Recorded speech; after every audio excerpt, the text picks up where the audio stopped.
Shalom, salam damai sejahtera dalam kasih Kristus bagi kita. Jumpa kembali dengan saya, Nur Fitriadin, di channel Peace of Christ. Kiranya melalui video yang diunggah oleh channel ini boleh menjadi berkat bagi setiap kita. Saudara yang terkasih dalam Tuhan, siapa yang tidak kenal dengan Ustadz Yahya Walloni yang katanya adalah mantan pendeta yang menjadi ustadz? Beberapa waktu yang lalu beliau mengalami sakit sehingga harus terbaring di rumah sakit dan dibantu alat oksigen untuk bernafas. Dan ketika beliau sembuh pada hari Kamis sore, beliau dikabarkan ditangkap oleh Mabes Polri, yaitu karena terkait dengan kasus penodaan agama. Saya akan bacakan berita ini dari Detik News dengan judul Polri Yahya Walloni ditangkap terkait kasus penodaan agama, yaitu Jakarta.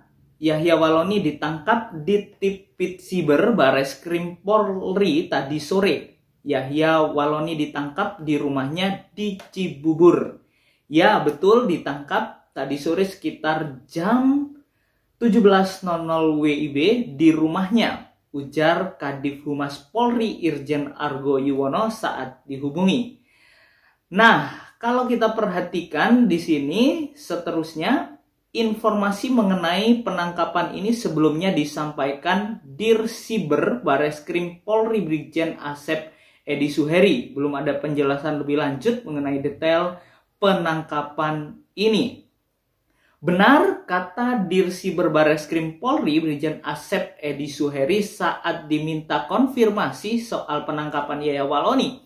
Yahya Walloni sebelumnya dilaporkan ke Bareskrim Polri oleh komunitas masyarakat cinta pluralisme soal dugaan penistaan agama terhadap Injil.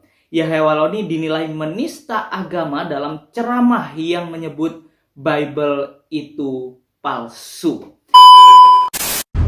Mengatakan Bible Kristen fiksi, Bible Kristen itu palsu. Dia langsung viralkan di YouTube.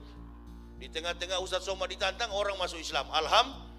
Jadi ini pendeta-pendeta ini salah kalau serang Ustadz Somad, serang saya, gitu kan? Atau bilang sama Majelis Ulama Indonesia dan Dewan Gereja Indonesia, bikin debat pendeta dan Ustadz di TV One. Saya yang mempendetakan pendeta dan ini dokumen saya rektor. Jadi salah kalau Ustadz Somad yang ditantang. Coba tantang saya lah, kan bersatu sekarang ini. Karena orang-orang kafir ini mulai berani. Padahal dia minoritas. Dia mulai berani menyerang UAS.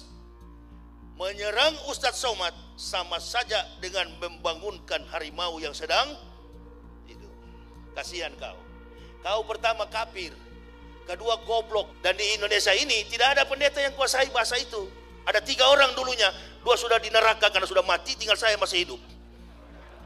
Ya.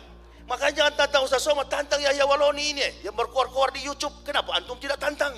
Saya yang berkoar-koar di TV mengatakan kitab Bible Kristen itu bohong, nggak dilapor-lapor. Aneh bin ajaib, ya begitu Lapor saya. Ini nanti saya Islamkan Pak Dede dengan ibu siapa tadi? Afrisa, berarti se-Jabodetabek sudah 8.073 orang saya Islamkan di Jabodetabek. Saya yang mendirikan Universitas Kristen Papua. Itu dengan support dana dari Stuttgart, Jerman. Saya bukan mengatakan Bible Kristen fiksi, Bible Kristen itu palsu. Lapor. Pelan-pelan sedikit Ustadz, di sini banyak jenderal. Biar jenderal 100 bintang. Kalau kafir kau ke neraka, tidak ada urusan. Sudahlah, terbuka sajalah, menyerah sajalah, angkat tangan, masuk Islam, sunat. Antum tantang saya. Lapor saya bila perlu ke Bareskrim. Kami lapor. Ini bukan cuma penistaan ini, penghancuran, bukan cuma penistaan agama, penghancuran ini kawan. Ini kafir sampai berani karena melihat banyak ulama yang lalai.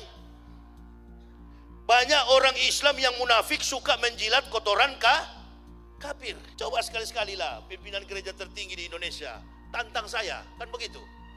Kami akan menantang Yahya Walloni. Itu baru laki-laki. Dan saya curiga juga kasus Ustadz Somad ini politik, etiknya politik itu. Politik, duduk sama-sama lah. Kalau antum tidak suka sama Ustadz Somad, salah sasaran ente. Nah, Bapak Ibu Saudara yang terkasih dalam Tuhan kita Yesus Kristus, satu pelajaran penting buat setiap kita, orang-orang yang percaya, orang-orang yang mengasihi Tuhan.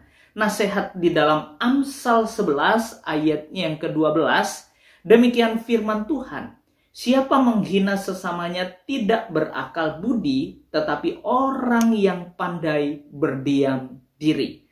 Alkitab mau memberitahukan bagi setiap kita bahwa orang yang berakal budi itu berarti dia tidak menghina sesamanya. Dari hal ini mari kita belajar menghormati satu dengan yang lain supaya damai sejahtera itu boleh ada di negeri ini. Mari Bapak Ibu Saudara yang terkasih dalam Tuhan, saling mendahululah dalam memberikan hormat satu dengan yang lain.